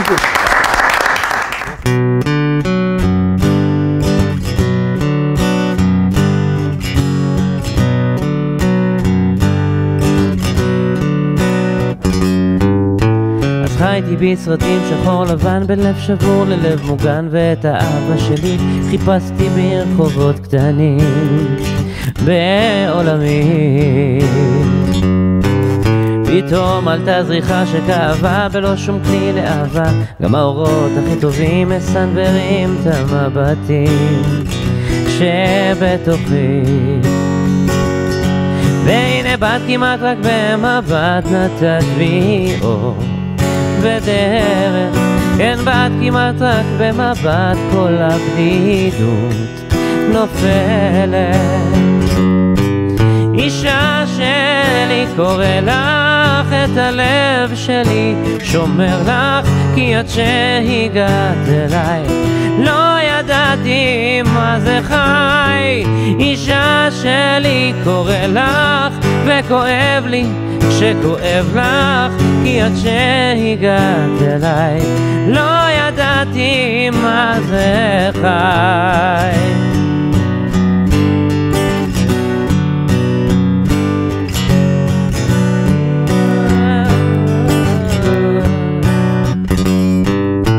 והחיים עברו במשאלות בין הימים והלילות בין הפרדות והשריטות גלגלנו צחוק ואשליות כדי להיות בכל האיסורים כותבים תפילות אין ספור שירים על אהבות וביניהם עוד איש פשוט כמוני מנסה לשוב למשמעות והנה בת כמעט רק במבט נתת בי אור ודרך כן בת כמעט רק במבט כל הבדידות נופלת.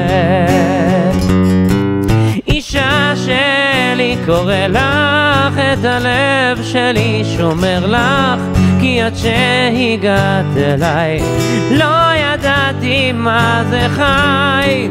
אישה שלי קורא לך וכואב לי שכואב לך כי עד שהגעת אליי לא ידעתי מה זה חי.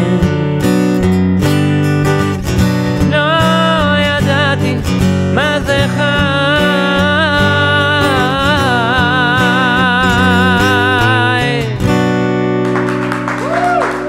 תודה רבה.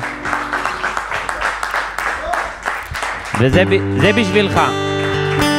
כי את מה שהלב שלי בחר אחרי כל מה שהוא עבר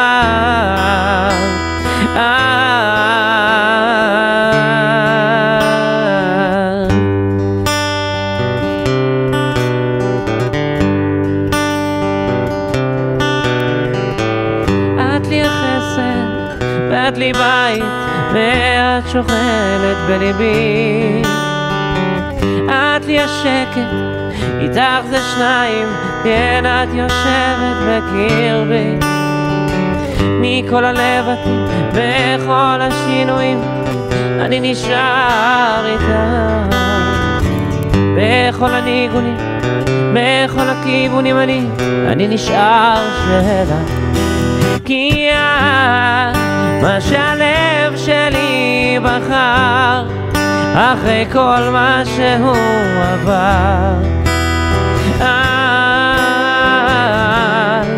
כן את מה שהלב שלי בחר ואל חיקך תמיד חזר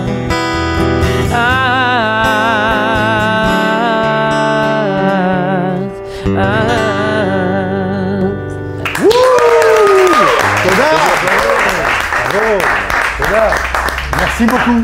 Merci beaucoup. Vraiment, c'était un plaisir de vous avoir. Nicolas Lève.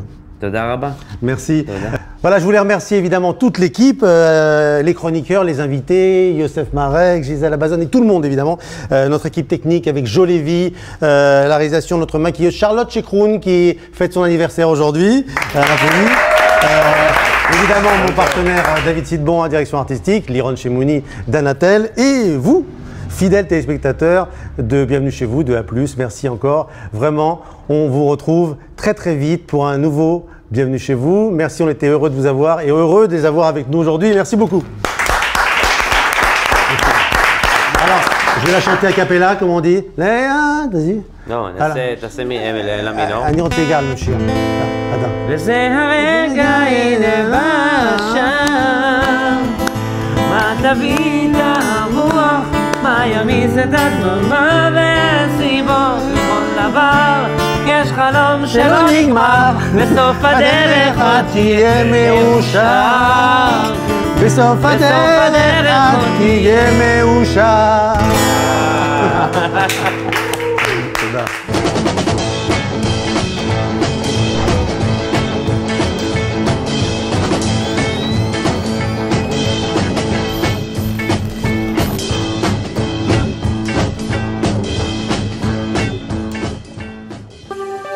A plus, A plus, A plus, A plus.